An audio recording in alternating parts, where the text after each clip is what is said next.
Throughout human history, the unrestrained exercise of individual freedom, often without ethical or moral constraints, has been responsible for significant harm and suffering.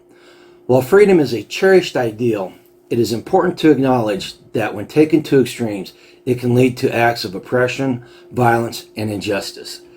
This highlights the dark side of unfettered freedom and serves as a starting point for the examining of the complex relationship between individual liberties and the moral responsibilities that help guide them. Hey everybody, welcome back to Grumpy Acres. This video is one of those videos that doesn't really sit on the homesteading side of the house or on the preparedness side of the house. This is one of those videos that sits right in the middle and touches both sides. It's pertinent to both sides. By understanding freedom and liberty and how they interact with the Constitution, or the concepts are put into the Constitution by the framers, we're better able to build our worldview in which we can pursue our individual freedoms and we can pursue our liberty and be able to share our beliefs and show people our vision of the future in that worldview. But before we talk about that, I'm going to go ahead and ask you, if you're not a subscriber, to go ahead and subscribe. Come join our virtual family here, our virtual community. We talk about homesteading, preparedness, and topics in between like this one. All right, now let's get on to the topic at hand: freedom, liberty, and the Constitution. The concepts of freedom and liberty are deeply ingrained in the fabric of the United States and play a central role in the interpretation of the U.S. Constitution. While the terms freedom and liberty are often used interchangeably these days, there exists a subtle yet very important distinct difference between the two. Freedom can be understood as the ability to do as one pleases, unconstrained by external factors, while liberty is freedom tempered with morality, ethics, and responsibility. In the context of the U.S. Constitution, this distinction is vital to understanding the principles upon which the nation was founded. The framers of the U.S. Constitution aimed to create a government that would safeguard the inherent natural rights of the American people. They acknowledged the significance of individual rights, and it is from the principles of natural rights that the concept of liberty derives its basis. The Bill of Rights, encompassing the first 10 amendments to the Constitution, serves as a testament to the framers' commitment to upholding these fundamental rights. These amendments encompass freedoms of speech, religion, press, and the right to bear arms, among others.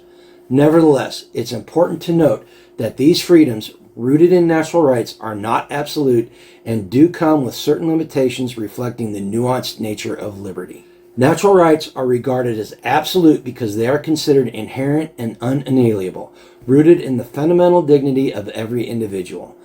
These rights, such as life, liberty, and property, are not subject to compromise or revocation by any authority, as they are seen as essential to human existence. However, freedoms which derive from natural rights can be self-limited by morals and ethics. While individuals have the freedom to exercise their rights, ethical and moral considerations guide the responsible exercise of these freedoms. Society expects individuals to use their freedoms in ways that respect the rights and well-being of others, balancing personal liberty with the broader principle of justice, fairness, and the common good. In this sense, freedoms are bound by ethical and moral responsibilities we hold as members of a civil society. Another aspect of liberty enshrined in the Constitution is the concept of the social compact. The idea of a social compact is not explicitly mentioned in the United States Constitution itself. Instead, it is a concept that has its origins in the works of enlightened philosophers, particularly the writings of thinkers like Locke, Rousseau, and Hobbes. John Locke's ideas, outlined in his work, Two Treatises of Government, were particularly influential in shaping the concept of the social contract in the context of the American political philosophy. Locke argued that individuals in a state of nature come together to form a government by mutual consent to protect their natural rights such as life, liberty, and property. This concept of individuals entering into a social contract with their government to secure their rights and maintain order laid the groundwork of the philosophical underpinnings of the U.S. Constitution. The United States Constitution embodies a complex interplay of liberty, freedoms tempered by morals and ethics, and the idea of a social contract. It recognizes and safeguards individual liberties as essential natural rights such as freedom of speech, religion, and the right to bear arms, which are cherished components of American society. However, these freedoms are not absolute but come with moral and ethical boundaries, reflecting the shared understanding that liberty must be exercised responsibly to prevent harm and maintain a just society. This notion of responsible freedom aligns with the principles of the social contract, which underpins the Constitution's legitimacy. The social contract concept, influenced by enlightened thinkers like Locke, signifies that individuals collectively consent to government authority in exchange for the protection of their rights and the common good. Thus, the Constitution is a remarkable document that strikes a balance between individual liberty, ethical responsibility, and the obligations inherent in the social contract, forming the cornerstone of the American political system. As individuals, our understanding of the intricate interplay between freedoms and liberty in the context of the United States Constitution carries profound significance. It is our responsibility to appreciate that the Constitution's protection of individual rights, coupled with the ethical constraints we impose upon ourselves, forms the bedrock of our society. In respecting and exercising our freedoms responsibly, we contribute to the maintenance of a just and harmonious nation, upholding the principles upon which the great nation was founded.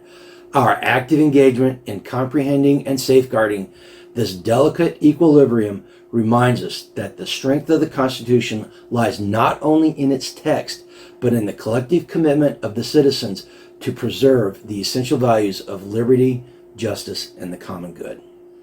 Well, that's about it for the video. I hope you enjoyed it.